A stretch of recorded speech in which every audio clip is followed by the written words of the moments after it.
Welcome to Single Step Leadership. In these videos, they come out just once a week. We look at one particular leadership skill or trait to work on.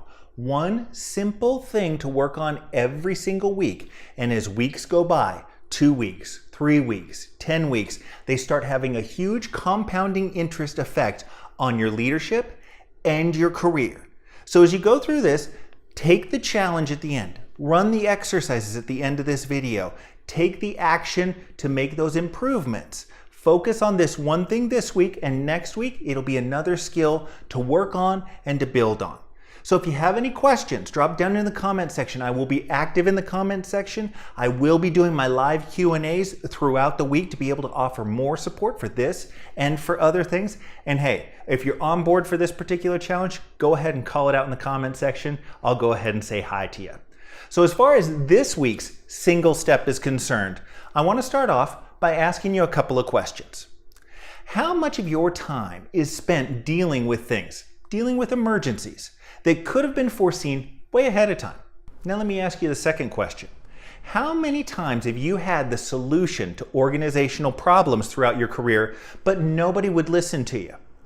How much time was wasted dealing with those things that didn't need to happen, whether it was a crisis or whether it was a solution that you had that nobody would listen to? The answer is a whole lot more than we'd like to admit to ourselves if we're being honest.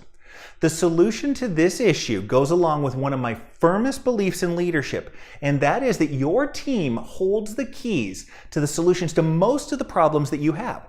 They have an idea. They have an insight into the opportunities that you simply don't see because they're looking at it from a different perspective.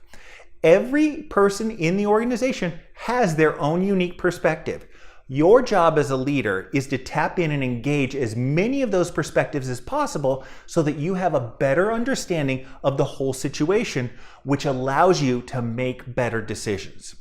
Now, the easiest way that you can engage with anyone is through questions. This is something that has come up routinely in my live Q&As, and I break it down into 5 simple questions. And they're really almost the only 5 questions you ever need as a leader to deal with most situations. First one, what do you see that's going right in the organization? Second, what do you see that's going wrong in the organization? 3, where are there opportunities that we aren't taking advantage of? 4, where are there problems that we need to fix? And 5, how can I help you perform at your best? Your exercise for today is to email your team individually asking them these 5 questions.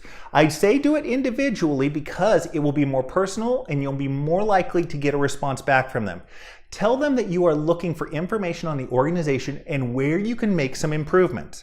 You will be shocked at the insight that you get and the new ideas and the things that you simply weren't aware of before. But it isn't just that. The power of these questions extends way beyond just the information. Yes, you get that engagement out of this, but you also get a ton of other things. You get employee empowerment. You get employee ownership. You build trust. Now, why is that? Because you do more than just ask questions and get information. You have to take action on the information that they are giving you. It's one thing for your employees to know that you would listen to them. That addresses a huge complaint that most people have about organizations. They don't listen to them. But it is a whole other ball game when your employees see that you're taking action on their opinions, ideas, and insight. That's where you get these extra bonuses of empowerment, ownership, and trust. When you start getting feedback, look for some low-hanging fruit. That's the first place to look, all right? Yes, there might be some huge important issues, and you may get to those, but look for the easy ones. The printer that needs to be replaced, the one simple process that could be reworked. Look for that low-hanging fruit. There's going to be some ideas and some opinions out there that you can address right away. Look for those, act on it, then get back to the person who brought it to your attention and let them know that you took action on it. Now, if you aren't getting feedback, then by all means, treat the email as an introduction and go out to your team members and ask them, hey, remember that email I sent yesterday, 2 days ago, 3 days ago, whatever it happens to be? I just wanted to follow up on you if you had any opinions, and ask them those 5 questions in person. All right? You only really need to get a few of your employees to start giving you some of those feedback to get some of those action items, because once you get 1, 2, 3 things that you can act on and people see that, then they will start coming to you with more feedback in relation to your questions. Like I say, You will be surprised and shocked at how much great information you're getting and how much you can improve the organization moving forward based on the feedback that you get from your employees. Ask them in that email. Send it out right now in the next 5 minutes. Start sending them out and see what you get back. And let us know down in the comment section how it's going, if you have any struggles, and I'll get right back to you. Thanks so much. Good luck.